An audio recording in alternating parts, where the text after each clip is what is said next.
There's a moment every AI founder and CXO drains.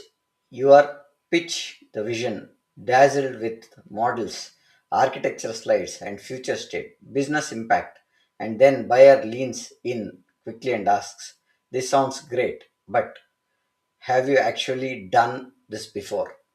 In a single question, where everywhere AI go to market plan is reduced to the core truth. Do you have proof, or you selling us potential itself, right? So to the boardrooms are flooded with AI promises. uh, Capital is tighter, customers are more skeptical, regulations are more watchful, technology is no more a differentiator by itself. Real world proof points are required. Proof that AI is safe, prominent, compliant, and able to move the needle on growth, not just run another pilot. This is where technology, cybersecurity, growth strategy collide in one uncomfortable leadership question. Can you prove it at scale without risking trust? Before we dive into the topic, let's have a small video about Power of Knowing Forum.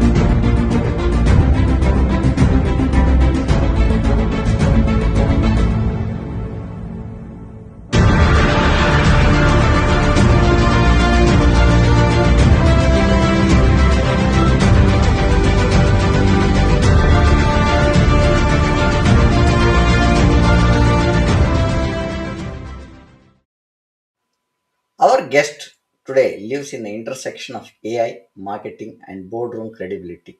Alok Ranjan, a top 100 innovative MarTech leader, CMO of the Year awardee, co founder and partner of Tharunan Advisors, founder of Fit Robot, um, has helped AI and digital first business turn abstract capability decks into proof points. Let's welcome our speaker onto the podcast and dive into the topic. Hello, sir. Welcome to our podcast. How are you today? Hi, I'm good. Good. How are you? Great to reconnect with you, and thank you so much for this opportunity once again. It's always a pleasure to be on your podcast because I've been following it closely, and with you now doing like close to 320 or 320 plus, right? 320 Yeah. plus episodes. So I think it's like a long way that you have come over 1.5 2 years. And I mean I've been closely following the kind of speakers and thought leadership that this podcast demonstrates. It's adds a lot of value to what's happening around, because I think it's a great way to upkeep ourselves as well, through learning from various experts who are on this podcast and series, and learning what's happening in different fields, whether it's cybersecurity, AI, or anything on the even on personality development. So I think this is a platform that has everything to offer. So great being here once again, and thanks so much, Premji, once again for this invitation.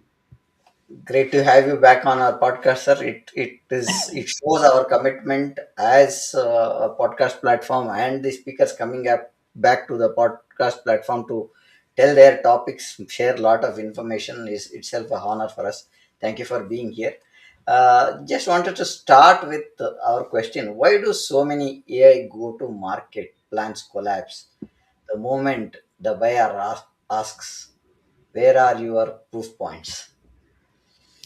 I mean, this is, I would say, it's a very interesting question to start this particular podcast, because the way I look at it is from two different angles. One, we have founders on one side uh, to validate the product, and I think that's where the entire crux of the situation lies, because they build a great product and now the market validation is important. So that's where they start to learn more by testing out or experimenting with the product, reaching out to their clients and trying to find that validity.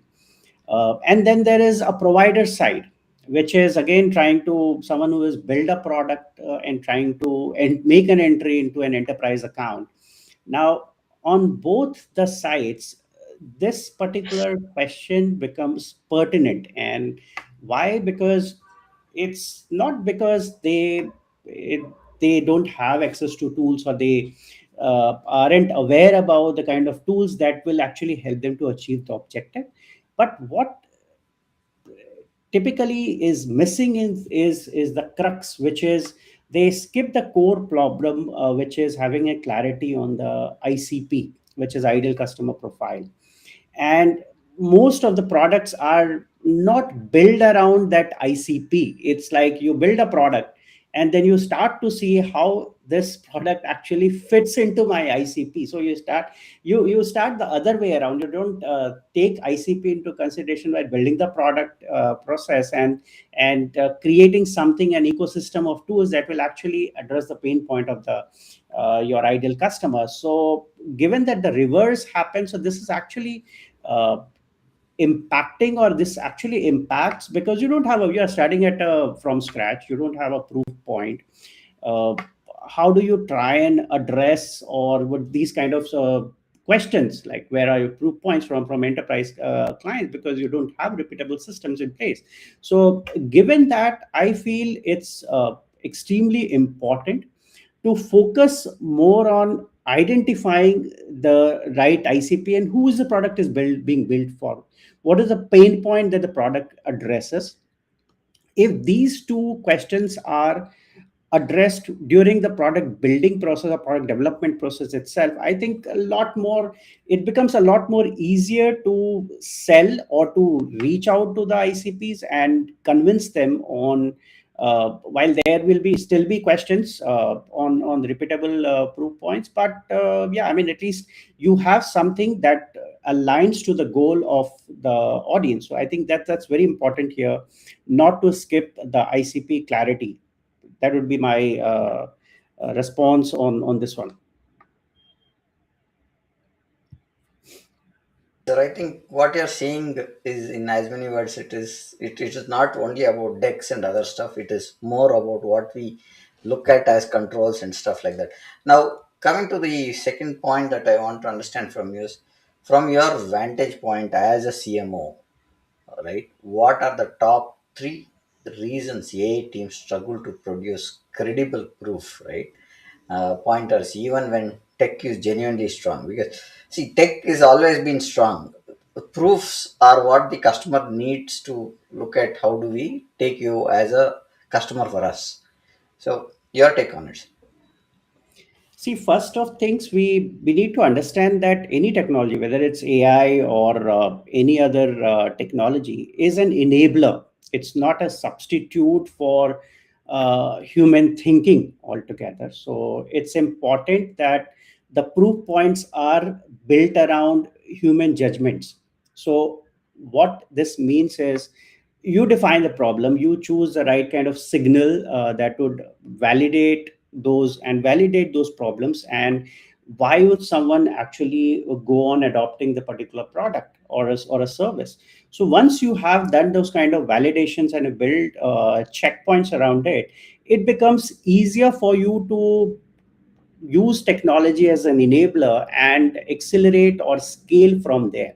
So that is something which is important. Second, what I look at is here is, like, if we talk about technologies like AI, it has the capability to automate. And before that automation happen, it's important that the idea or the product or the service gets validation. So it can only happen when you have a playbook that's repeatable. So set up smaller milestones, try and see whether you're going in the right direction or not. And once you have these milestones achieved, so you know that you are moving in the right direction. You get repeatable, you are actually building a playbook that would translate into something which will help to scale this product at a larger scale. The third I feel is important here is like technologies like especially like AI can actually put you into the door of the enterprises or the customers. I mean, they can open door for you since everyone is excited about adopting AI as a technology. But at the end of the day, it's important to understand it's humans who will close the deals. It's at least till now we haven't reached a stage where AI goes and closes and does everything for you, and you just enjoy your life sitting around in office. So we need to understand this. So it's important that that credibility is built with live conversations where humans are involved, and proof points are, I would say, they are earned through diagnosing the problem, articulating that value, building that trust, which, and none of this actually can be automated end to end, right? So you have to focus more on the people aspect of the problem. And once that is addressed, there is technology that can definitely open that door, and it can help you to validate the proof points and get you into the customer account.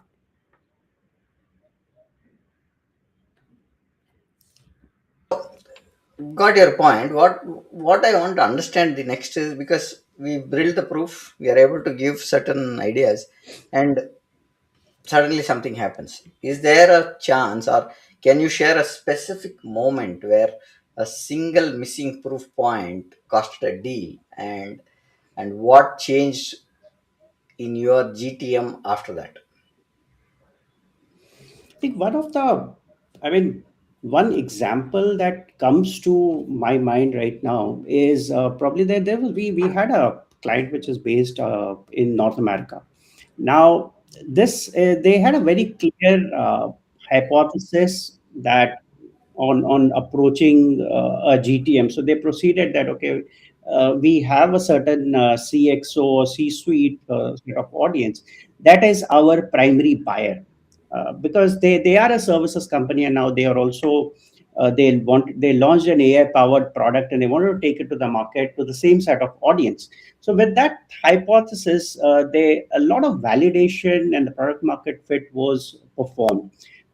We tried to figure out what works, what would not work, but at the end, the entire validation part itself failed, and the system continued to run for around, if I'm correct, probably around 120 to 180 days. And then realizing that it's important sometimes not to say uh, doubling down on say tools or messaging, because see, tools and messaging again is again an enabler, right? We should understand it. It's just an enabler. What's important here is to understand that who your audience is, and if you are identifying that, and if you're building your product is built around the right set of audience, it's easier to go out and talk to them. So what we did was we started shifted to a partner led validation model, which wherein we started closely working with industry partners who had trusted and frontline visibility into the system. This actually helped to take the product into the market at a quicker rate, and within 2 months this led to their first agreement with a big four firm. So this actually helped to understand that sometimes the assumptions can go wrong even after having too many validation points and checks. It can go wrong. So it's important to see when to stop and when to do pivot or do course correction, so that we don't get into a moment where we are stuck at the in the same loop again and again of trying to validate something which is not ready for the market.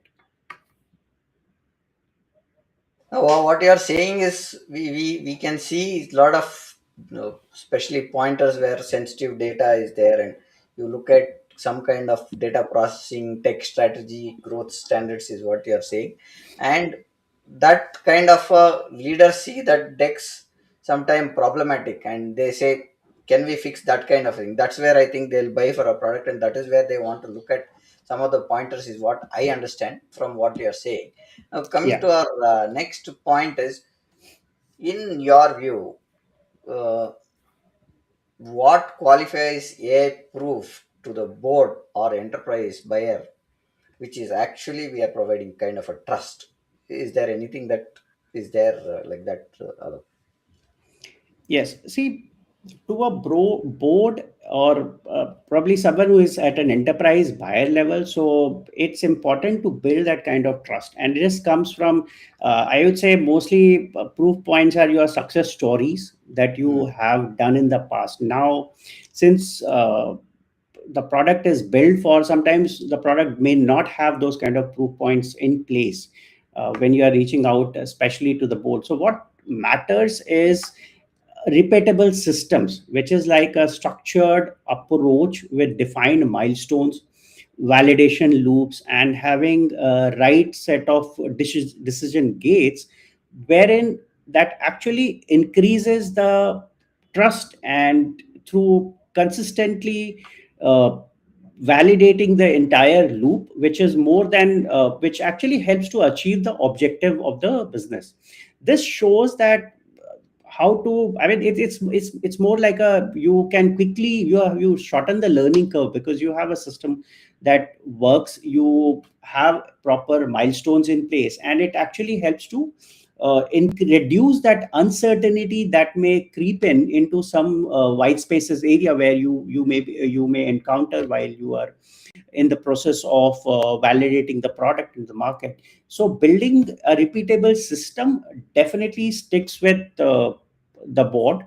And because they come with a lot of experience, they want to see that you have uh, proper data governance in place, proper security or compliances in place, you have an operational scrutiny or operational framework in place, you have a tried and tested methodology that works according to a specific milestone. So once you start to show that kind of consistent outcomes, it becomes easier for them to be on board with the kind of product. And then from there, it's like a easier task, because you try to build the trust and credibility that is required in order to move positively in this direction.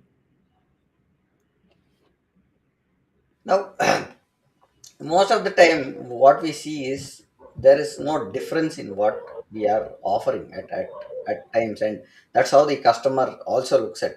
How do we differentiate between a demo, POC, or a case study and a true board grade proof point for them to look at? So your take on it.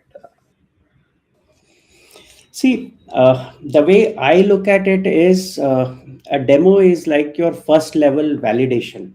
So once you a demo, it actually tells the audience whether this theory works in for them or not, right? So it's a mean to validate their hypothesis.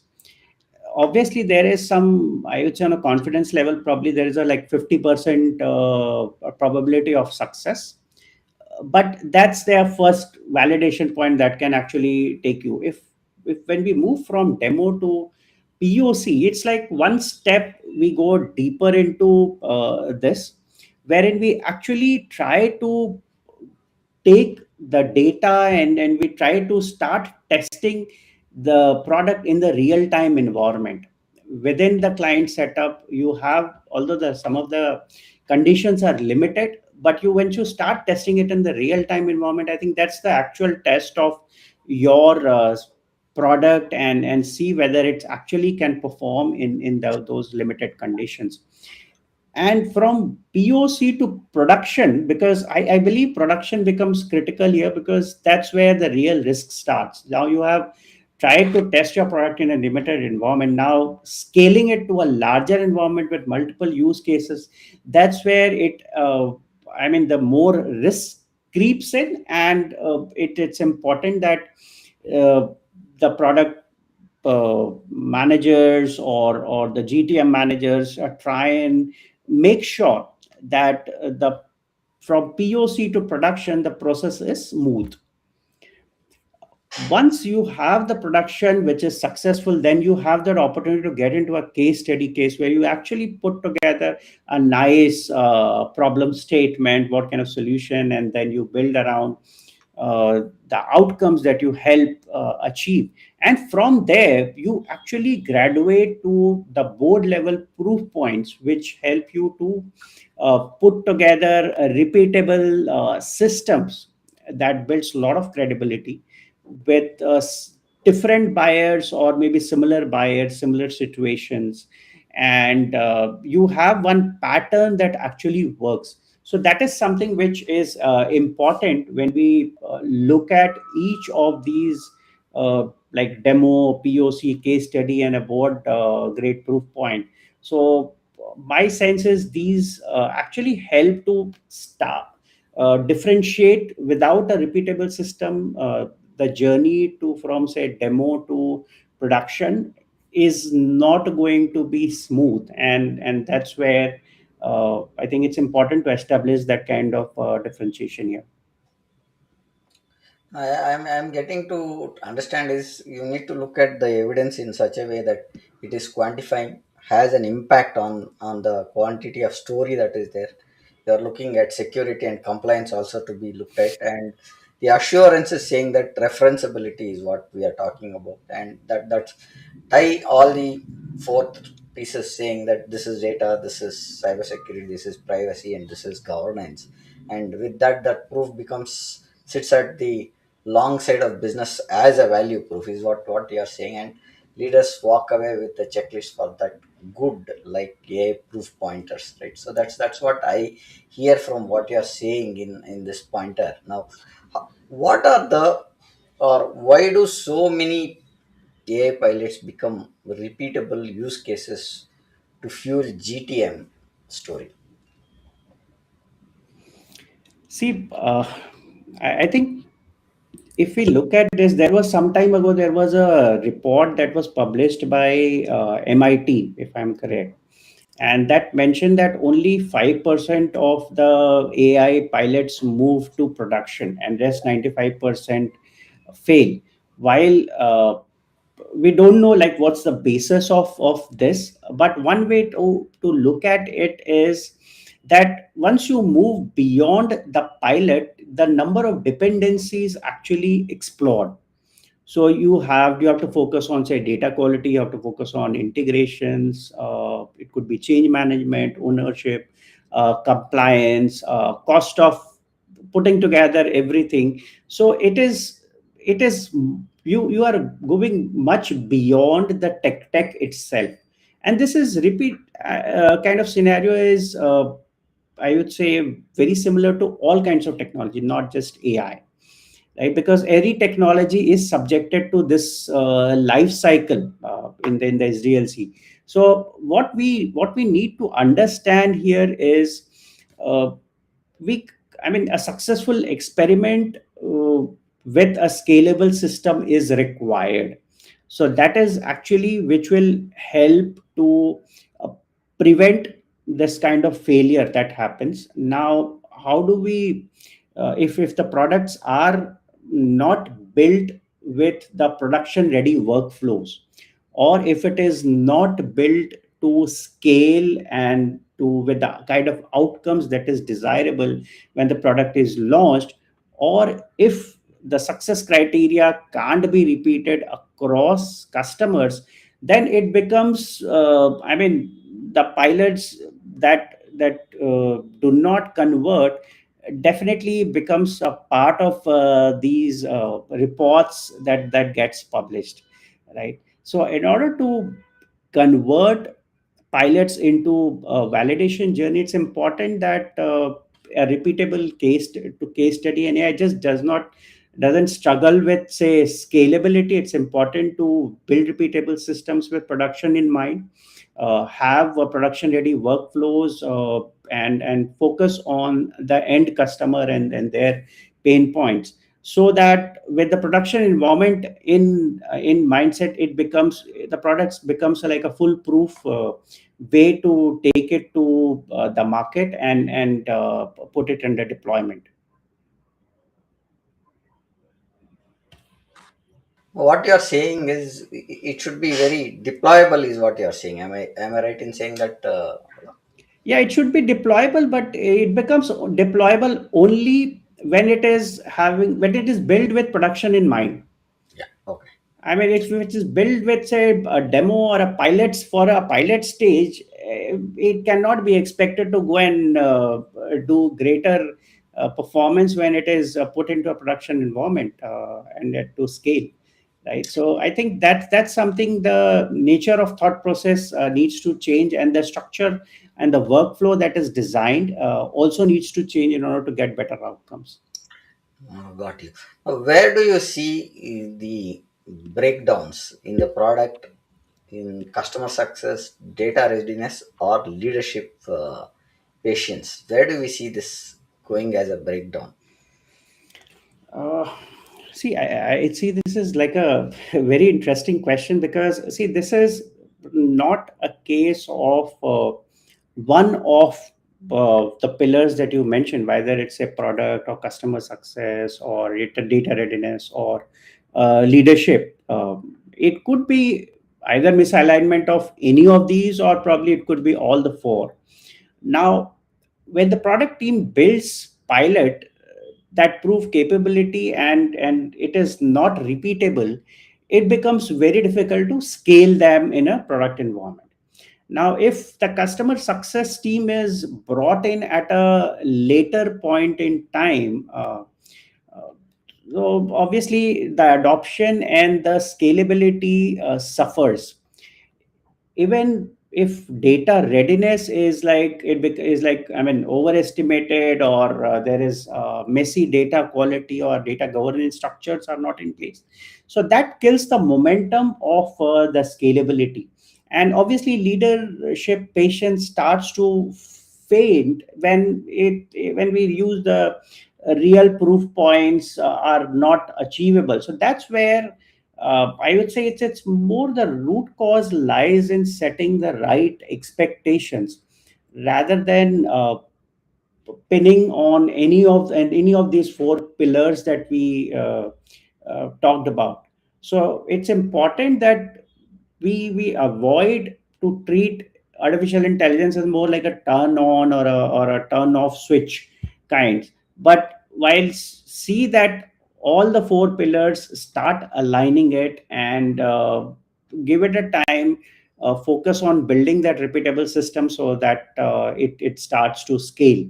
So I think that's extremely important here. No, got it. So what you are saying is problem in AI is to explore execution, ownership, measurement, gaps, connect to strategy. So that's what we are talking about.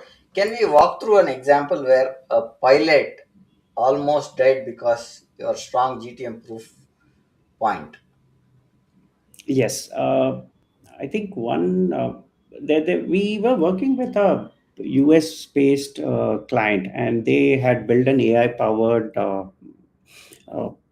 technology, or I would say a software that actually worked in securing the Microsoft 365 environment, especially the folder at the folder level. Now, which what we realized is the product was built primarily to test out with few of the initial successes on the demo side with few customers. And when we tried to scale it, we realized that the usage, even at the adoption level, at even at the pilot level, the usage was inconsistent. The stakeholders were not engaged much with the product, and it wasn't adding a lot of value to the end user, which is again the gap that I think I initially talked about, uh, with designing a product with not your end customer in mind. And that's where we decided that instead of scaling it, let's try and go back to the drawing board, uh, reframe the pilot around one measurable outcome that can be driven for the buyer. and this actually helped to simplify the workflow, reassign the ownership, tied success to a clear metric, and then that this actually helped to start the product, I would say relaunch the product into the market again. So from pilot to production and then expand to adjacent teams. So this is where the shift happened into building a repeatable case study. So this kind of scenarios, at least to my experience, I feel this is something very few products scape. Most products are fall into, especially tech products, get into this kind of cycle initially when they are launched. And this is something which I have seen across many companies, at least that I have had experience with.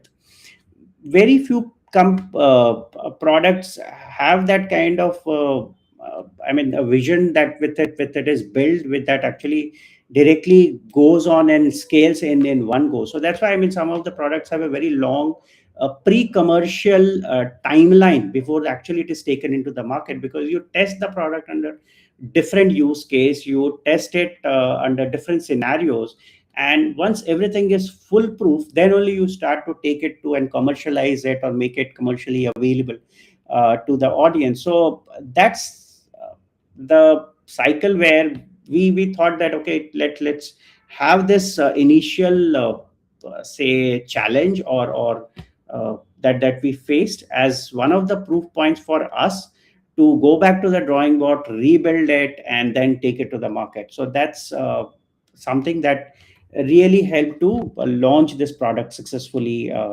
in the time frame.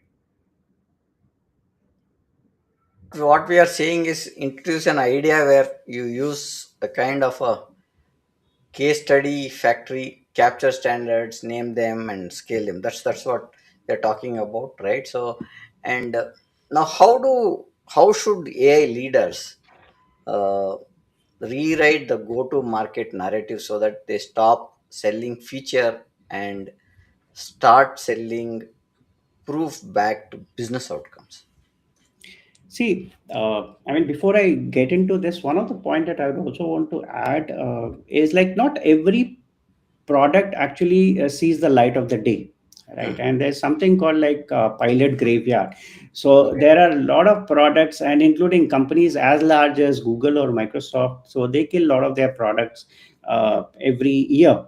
Hmm. So we should keep that in mind always, that not all product, however big with the vision that it is built, actually gets into market. So I think it's important to have this kind of regular validation across different use cases, which actually helps to establish the connect and the build that trust over time with the audience before it actually takes the market. And where at least what we see as a gap in my interaction with with some of the founders that I've spoken with is uh, with some of the complex products are being tested to have a market validation, achieve market validation, say in 90 days or 120 days kind of time frame. Now, this is, I know it's the pressure is on quickly generating revenue, having their first 100 customers or so. That is the right kind of as a mindset, that is absolutely, that makes business sense. But is the product ready to have that kind of or ready to be adaptable or adoptable by the audience is important. And that is something probably, especially in case of when you're trying to solve a complex business use case, it becomes extremely difficult to establish that kind of connect and build that kind of trust, say in 90 days or 120 days, wherein someone says, okay, let me just go and buy it online, right? So I think that's where the gap lies, and that this is something which needs to be fixed. Now, when you talk about like how do AI leaders actually rewrite their go-to-market strategy, and the way I look at it here is the focus should be on, and this is like what I have seen, especially talking to these for some of the C-suites and the founders, is the messaging always focuses on the great features that has been built as part of the product. So this is something which becomes non-saleable because people love to uh, take a product or a service which addresses their pain point. Everyone cares about their pain point. So I think it's important to talk more from the pain point perspective and rather than talking about the product, because buyers don't buy product based on say features. They or even any it's any tech product, they buy a product because it solves a problem. Now, if the product is centered around addressing that kind of problem, I think that is something which is important, and that becomes like non-negotiable to as a business proof.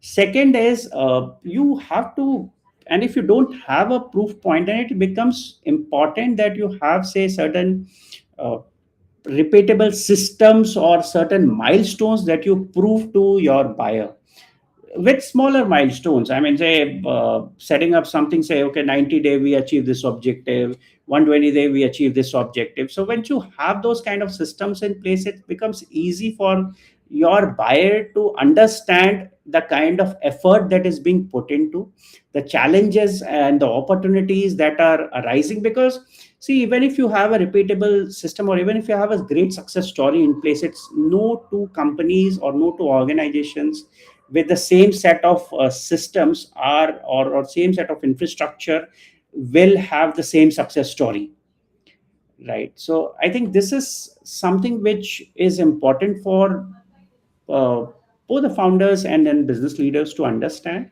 because there could be like the data usage could be same, objectives could be same, there could be different diverse viewpoints here. The third is focus on iterations, I mean learning from what's not working, how to make it working. So that validation loop should be used as a learning point in this entire GTM exercise, because that becomes to helps you to actually earn more credibility with the senior leadership, and it also helps to establish that trust in terms of putting together a system that will make sure that the product becomes successful in the live environment. So that's extremely important is what I say. And definitely like I mean strong GTM narratives don't say here is what our tech can do or what our AI can do. It actually talks about the business outcome that we reliably deliver and the proof points that we have behind it. So I think that's where this can be looked at on the GTM narrative side.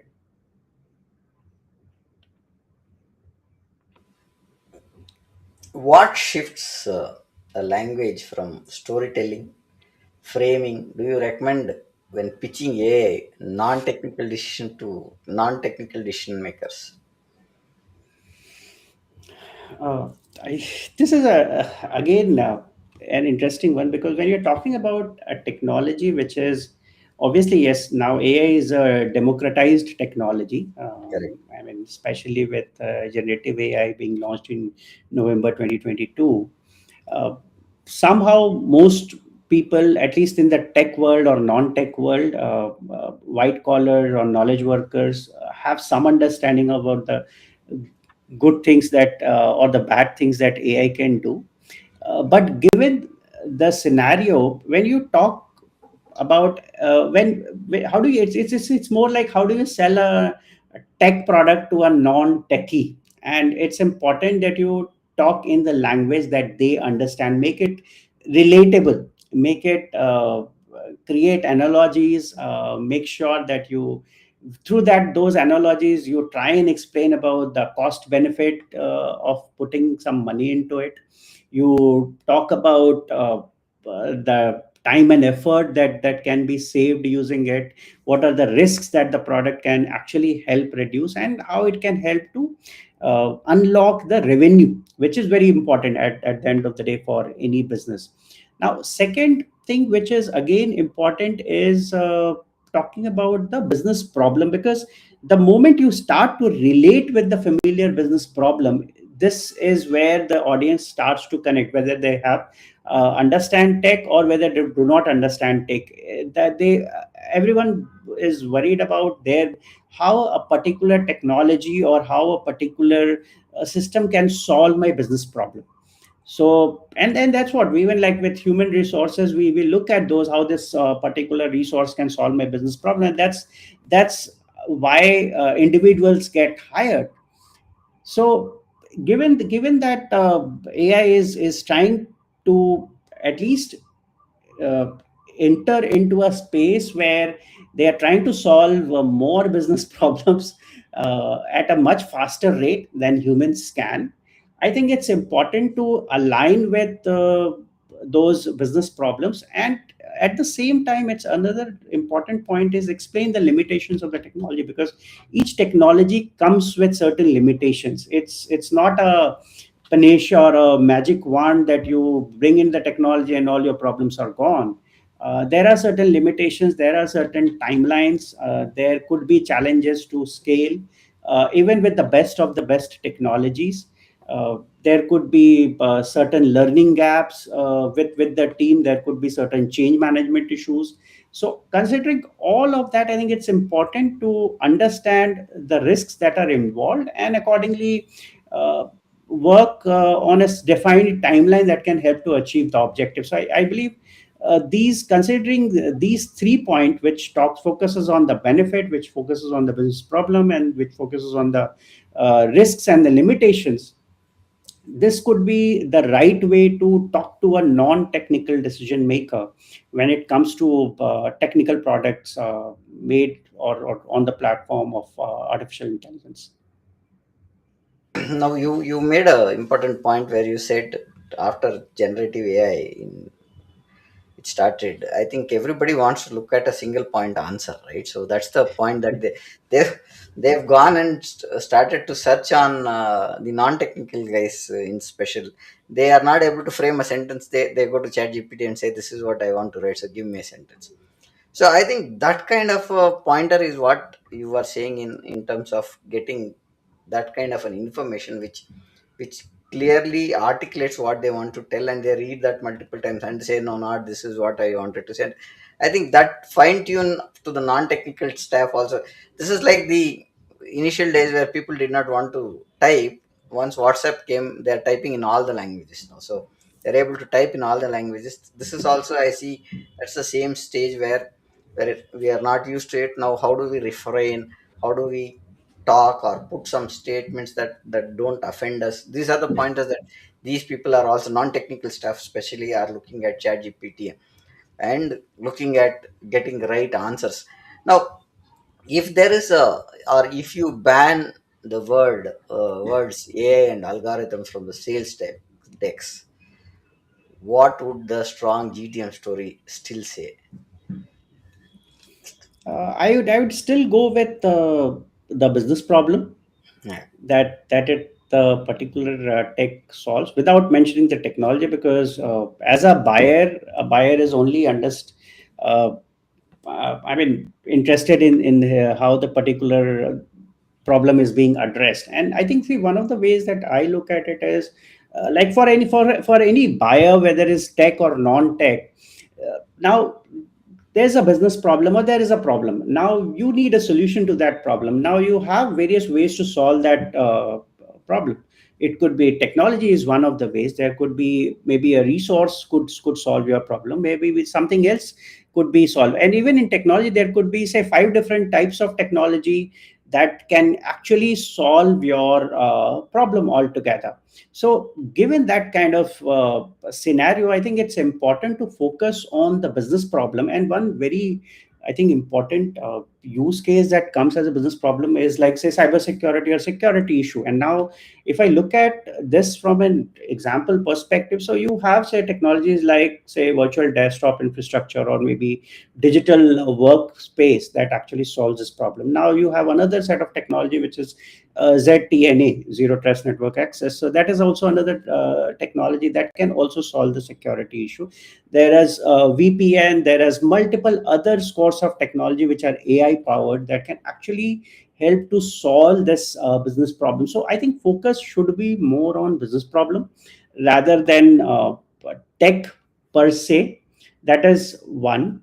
Second is, once this it should also talk about the workflows on how the problem will actually be solved, and what kind of measurable outcomes that can be achieved out of this, and how this process becomes repeatable, because that's important. Because once you have systems in place, once you know like what are the outcomes that can be achieved, and how do you actually repeat this again and again into different use cases scenario, I think that's where the crux lies when we look at AI or algorithm. Even if like we remove them from the sales stack, I think the GTM should focus on this.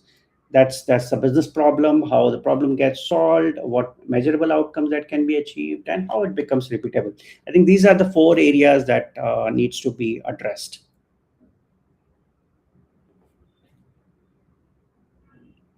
I'm sorry, I think there's some audio lag at your end. Can you hear me now? Yes, I can. I can.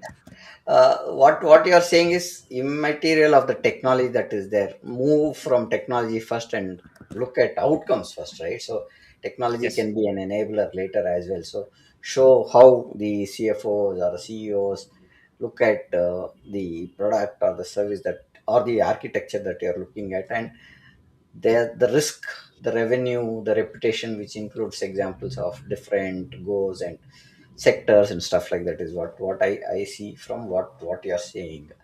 Now coming to our next point that I want to, how critical are the data protection, privacy, cybersecurity proof points in winning serious AS deals today? I think these are critical, especially when you have a technology that needs to be integrated into your legacy infrastructure, and especially in certain sectors that are data rich, like say financial or BFSI or healthcare. Sectors which are extremely data rich sectors. So it becomes extremely important for technologies that use or leverage AI to be compliant to the data standards that have been established, or the frameworks that have been established over many, many years now. Now, unless, and even I mean, if we just look at say cloud as a technology, when it we have like say Microsoft cloud being compliant with say over 100 plus in standards that we see. So it's important, it becomes important that over time, when we talk about a new technology that is getting adopted in an enterprise environment, starts to uh, comply with the security and compliance standards, because data is at the core of this. While we had GDPR, we had I mean privacy issues, state specific privacy issues in North America and the US in particular. Now with DPDP Act here in India, I think it makes a lot more sense to start aligning this and focus on data security, given that this technology has, or any technology always has two facets, the good and the bad points. And we already are seeing how AI can accelerate or also help the bad actors, which we are already seeing in many cases right now. So it becomes, I think it is an extremely important part, and to focus on data protection, especially when your technology, or when AI is has to be configured or integrated into a system that has been running with across various proof points or across various data points. So I think that's it's a critical analysis or critical way to look at the data scenario in this case. What specific questions are enterprise buyers asking about security compliance that AI GTMs often underestimate? Because these things are very critical, keeping the data security and the compliance that is required. Yeah, I mean, see, some of the systems or some of the questions that I see is like, see, now data. specific to, like, specific industry has their specific data checkpoints. Now, some of them which are extremely important to understand is where exactly the data goes. Now, whether it is on cloud or something, or if the system is based on data center or local data centers or legacy infrastructure, then where exactly, after the integration of, say, AI, where exactly it is stored, what kind of transition is there, uh, does the data leave our existing environment, who has access to these data, what kind of controls have been built around it, what happens, like, if something goes wrong with the data, how do we detect it, what are the overriding uh, ways to control that kind of detection, and how it can be audited. I think these kind of frameworks and these kind of questions are common, and it's important to address them, especially when talking about AI specific deals, and because how data gets monitored over time, especially in the live or deployed environment, is extremely important, because that's which drives, not just, say, uh, these frameworks on day one, but it's also something that needs to be happening 24/7, 365 days. So I think that's where these systems needs to be compliant with the data standards, and that's where, I guess, the focus should be on the capability, while the enterprises can focus on the containment part of the data. I think the GTM teams can focus on the capability part, and talking about the frameworks that are around, that the technology is built so that it can help in preventing any misuse of data. I think that's something which is important to understand here. Look, I have the final question that I want to. Have you seen a deal lost or saved purely because how well the team handled trust, uh, security questions? Because saved or lost a deal. Uh, See, I mean, obviously, data percent, and Yeah. now, if there is, by any chance, if there are scenarios where data, and we have seen, especially in the last few years, since even before advent of AI, there were data security issues that has come to our knowledge. There was CrowdStrike example Yeah. that we saw some time ago. Similar incidents on data leakage keeps happening, and there is always a penalty that a provider has to pay for that Hmm. uh, leak. So this is something which is common, and some of times it is tied into the agreement and the SLAs that are built around it. But it is important to understand that aligning with the frameworks and being compliant, I think this is something which is which definitely needs to tie it to specific SLAs and specific frameworks, while entering between an enterprise and a provider, so that these kind of scenarios can be avoided. And yes, I mean, some of these scenarios definitely lead to loss of, say, a business for a provider. I mean, because data, as I said, is sacrosanct, and for any organization they've been dealing with, they are answerable to their end customers or end users. So, and then data is prime. So that is something that definitely needs to be bound or contained within a certain set of organizational frameworks, and there could be policies that can be built around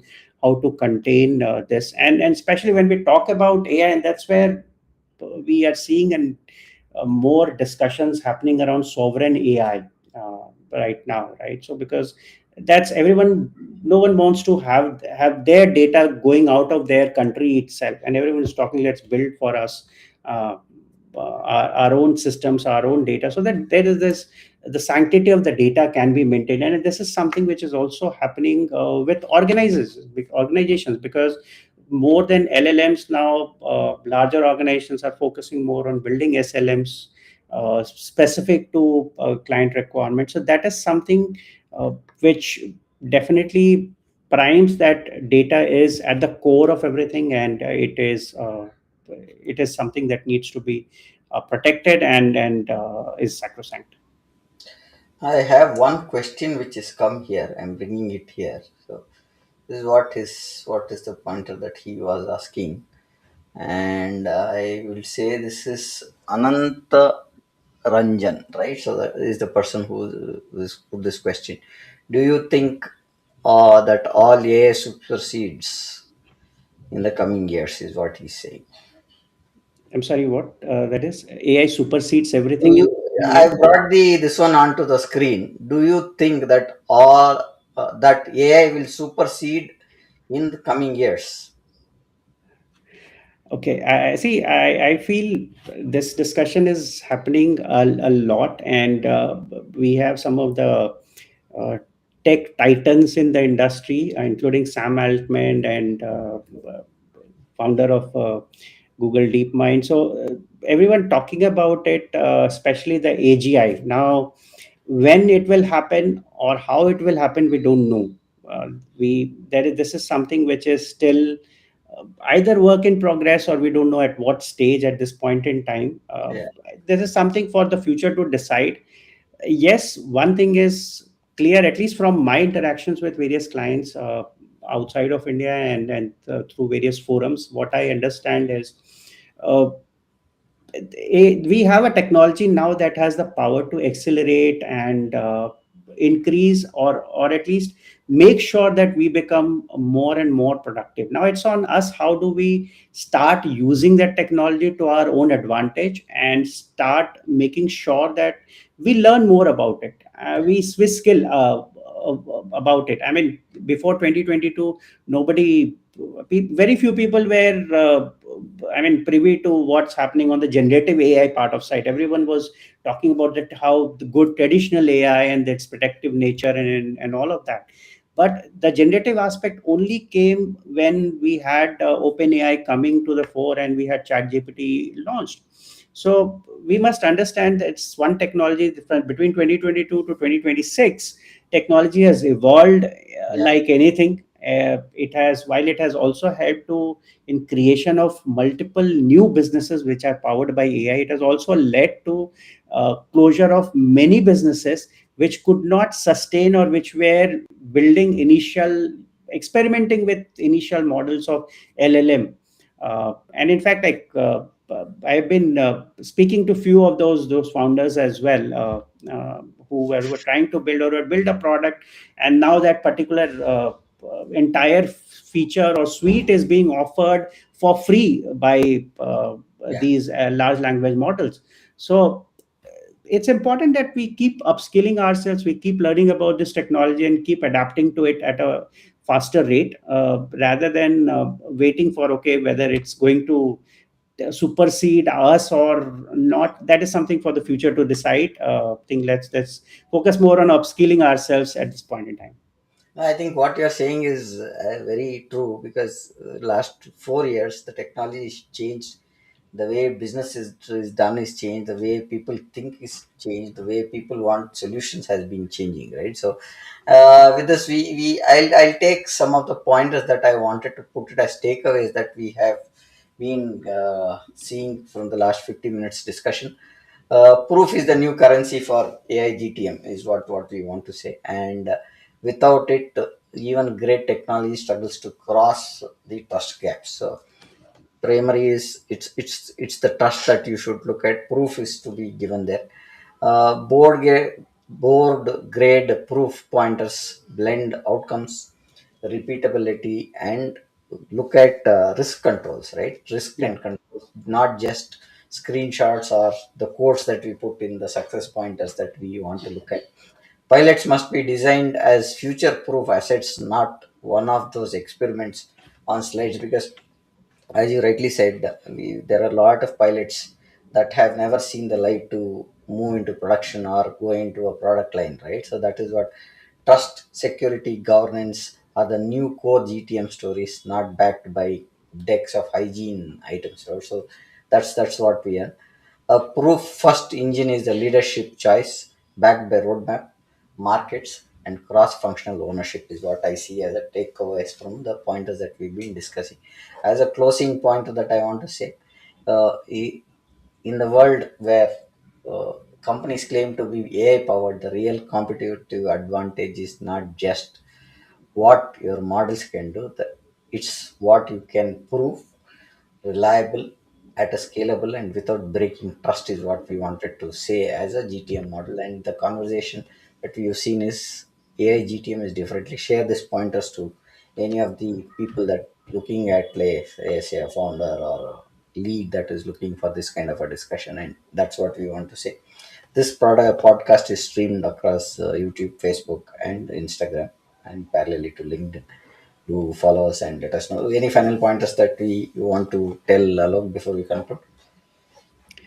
Uh, I would say, I think first of all, thank you so much for this invitation once again. And the only closing point that I would have is it's important that we start uh, adopting AI into our processes, our work systems. And when it comes to GTM, important is that we start focusing on the business problem and how we are going to solve those problems using technology as an enabler. Let's use AI to validate what we do rather than creating something, or especially the generative part, because that's where most the democratization has happened. Rather than picking everything that is getting thrown at us by AI, we should always take it with a pinch of salt, validate if it is correct, and then take it start adopting it into our work systems and processes, because then only we would see more success rather than just taking anything and just going it with it into the market. So I mean, yeah, thanks so much again, Prem. Yeah, it's been great having you back, Alok. And with this, we would like to conclude and looking forward to see you on the next episodes. Thank you. Sure. Thank you. Thank you, everyone. Thanks for your time, and thank you. Have a great evening. Thank you all.